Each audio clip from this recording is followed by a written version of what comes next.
On March 27th, the MAS started a consultation on whether private market funds should be open to retail investors, in line with what countries such as the UK and Australia have done. What is a private market fund, and why are retail investors showing more interest in private assets?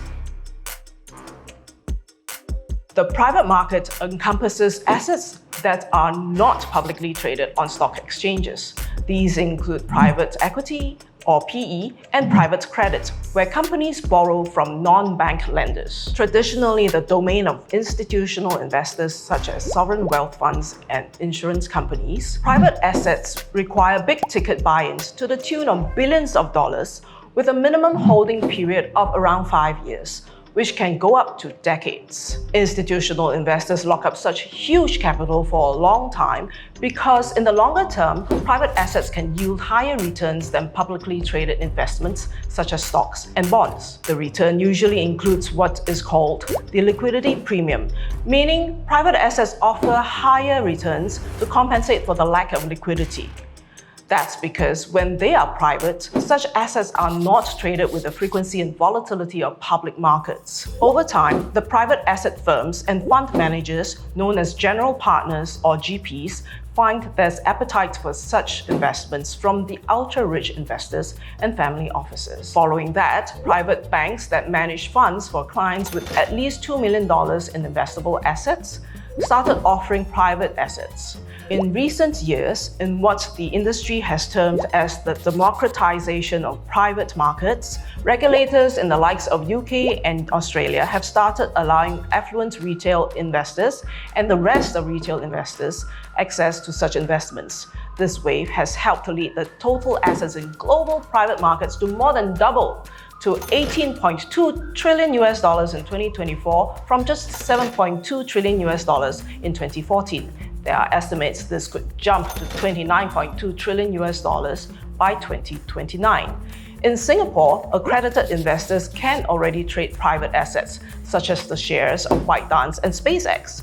These are individuals who have earned at least $300,000 in the past year or have $2 million in net financial assets.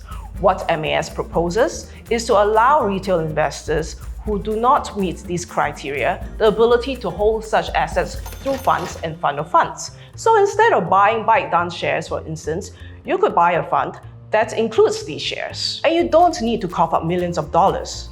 Recently, global investment firms Capital Group and KKR launched 2 private market funds where the minimum investment amount is $1,000. Such investments could prove attractive, particularly in Singapore, where in recent years, more companies are going private instead of public. But as with all investments, there are caveats. Unlike publicly traded companies, private companies that make up the basis of a PE fund are not obliged to reveal earnings or financial information. Without earnings calls or AGMs, this means there will be less transparency on their performance. And remember what I said about longer holding periods and the lack of liquidity? Those characteristics stay, regardless of whether you are a retail investor with $10,000 or a sovereign wealth fund that can plunk in $100 million at one shot. Private market funds can also be subjected to higher fees than mutual funds managing stocks and bonds. That's because the GPs need to put in extra effort to source for new deals and exit existing ones. GPs also collect performance or incentive fees, known as carried interest, which investors will pay when the fund yields returns that exceed a certain amount. All these fees are usually on top of those levied by digital platforms which accredited investors use to subscribe to the fund. So what else should retail investors consider if the private market is open to them? Read my stories on the Business Times to keep up to date on the latest in private equity and wealth.